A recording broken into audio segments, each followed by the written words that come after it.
People are surprised I've lived this long. Oh. One day I got on the bus, and a man who was very plainly dressed kept looking at me. Finally said, "You're Rodney Page, aren't you?" I said, "Yes. Why do you ask?" I wasn't loved by everybody here. And he said, "Well, you saved my life." I said, "I did? How was that?" And he said, "Well, 26 years ago, I was a hopeless alcoholic, and I was contemplating suicide. But I got in your men's alcohol and drug recovery program, and I turned myself around. And for 26 years, I've been clean and sober." I said, "That's wonderful. I'm retired now. I'm kind of a has-been." And he said in the loudest voice, so everybody in the bus heard, "Don't ever say you're a has-been." And I was so embarrassed, I got off at the next stop and I walked the rest of the way to my haircut. But I don't call myself a has-been any longer. One of the finest programs, I think, ecumenical ministries ever started was the Women and Children's Alcohol and Drug Recovery Program. It was the first program in the state of Oregon that allowed a woman to take her children into recovery with her and work on her recovery and have her children. Up until that time, if a woman ever admitted her addiction, the state of Oregon would take away her children. This was the first program in the state of Oregon and only one of 11 in the whole United States like it. It grew by leaps and bounds. We rented houses and bought a house. They outgrew that. House after house they outgrew. Finally, I decided to buy a convent up in southwest Portland that had been abandoned by nuns. And when the neighbors found out we were having a women and children's alcohol and drug recovery program, their neighborhood association, which had been dormant for years, suddenly sprang into life. And they complained to the city council. City council said, "We will have a hearing on whether to allow a women and children's alcohol and drug recovery program." Of course, I went to testify, and I said to Nancy Anderson, "Find a woman who's gone through recovery, have her bring her child with her and tell her story." Well, she found a person, and unbeknownst to me and to Nancy, she told the story of how she grew up in that neighborhood and used to buy her drugs in that neighborhood and was addicted in that neighborhood. Well, that turned the whole thing around. And of course, the neighbors thought I'd put this all up, which I hadn't, but it sailed through. And we outgrew the nunnery that we had purchased. Finally, just before I left and went to New York in Church World Service, I bought the retirement facility of the American Baptists, who were moving to a larger facility. And that's where they are today, a huge facility. But it's one of the premier programs. One of the things I like to do, because we had so many programs, and a lot of them had meals attached to them, as I would like to go and cook the meal and then sit down and eat with some of the people involved in that program. One of the programs that we had was Folk Time for the chronically mentally ill. It was a day program where they could come and feel safe and secure with people who had suffered similar maladies. And one day I came and cooked their lunch and sat down and told stories. And we had the most wonderful time. And I found out more of what was happening in that program. And I would cook for the HIV Day Center for a lunch.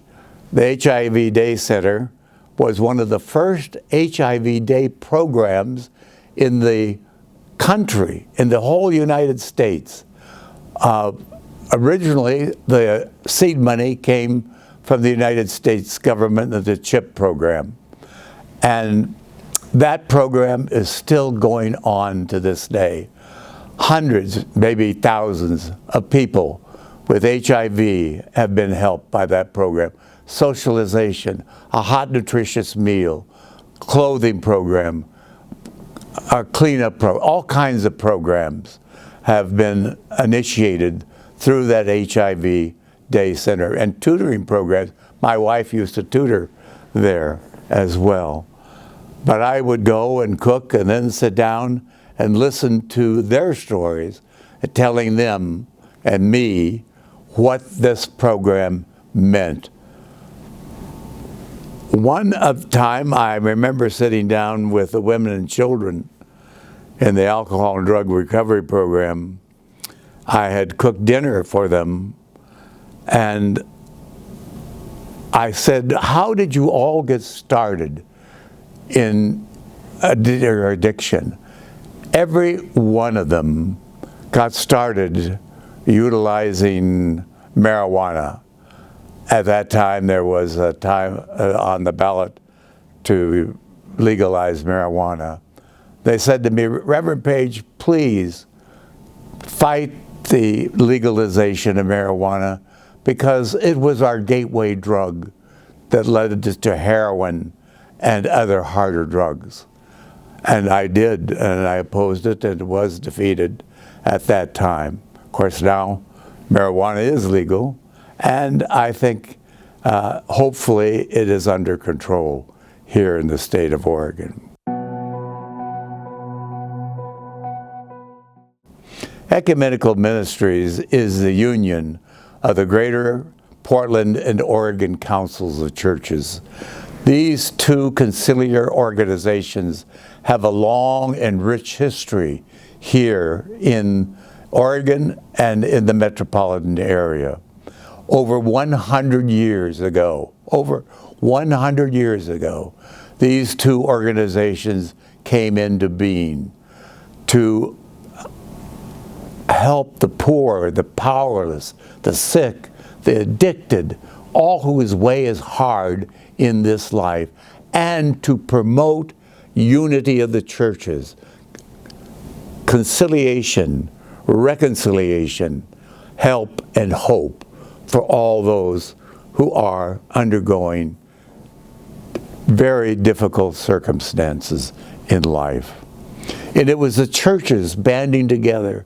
It was the denominations banding together.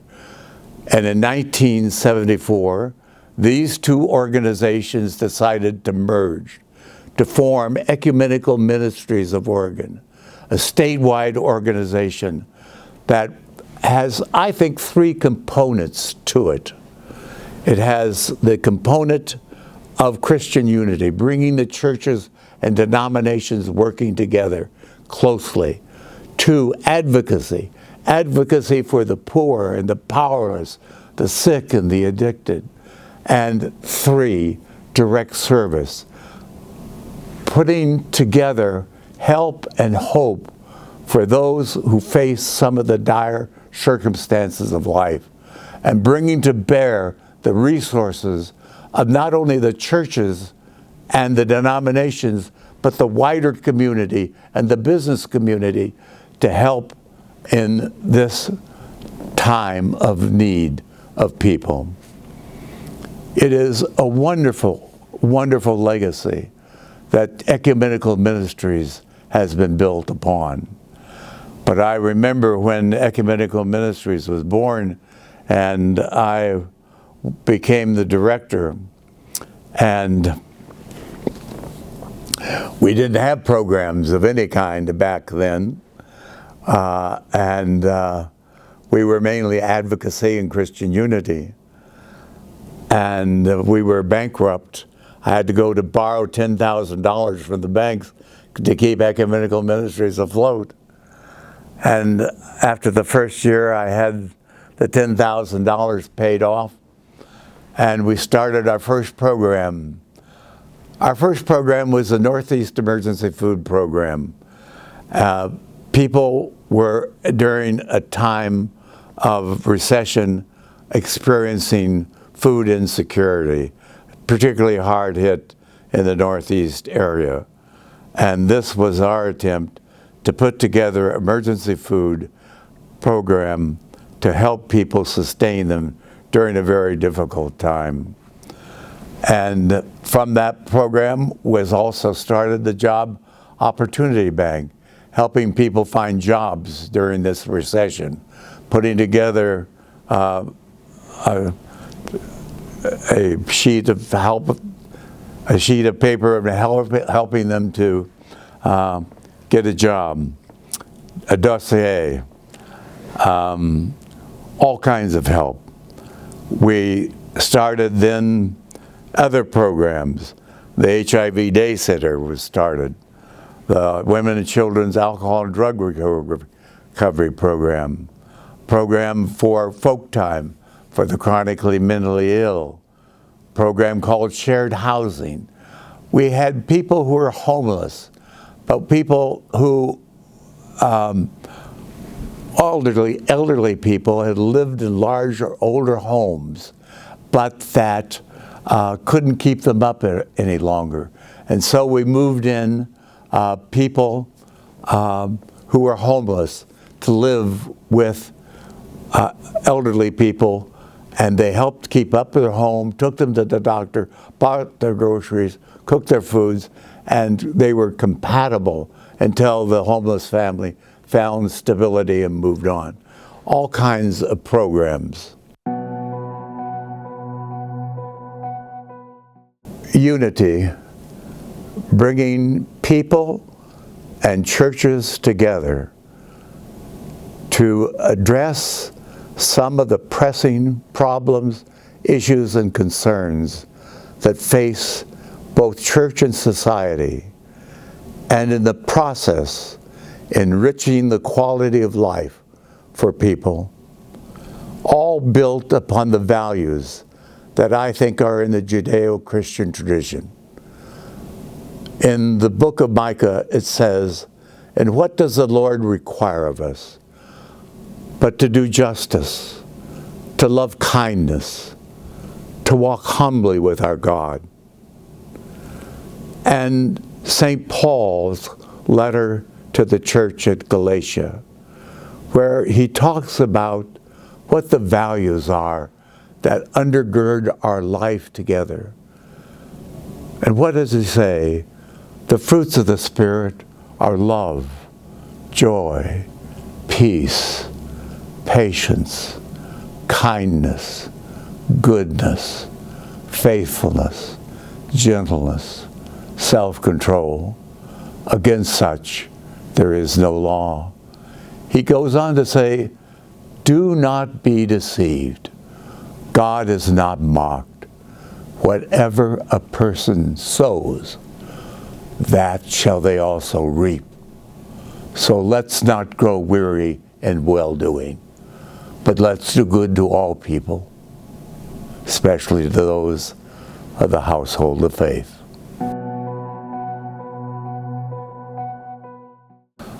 Well, on this 50th anniversary of the founding of Ecumenical Ministries, I want to wish all of you a very happy anniversary, and know that the future of ecumenism is secure in the leadership we have in Frank So and the team that he has put together. Thank God for this instrumentality of God's grace active in the life of Oregon and of this community.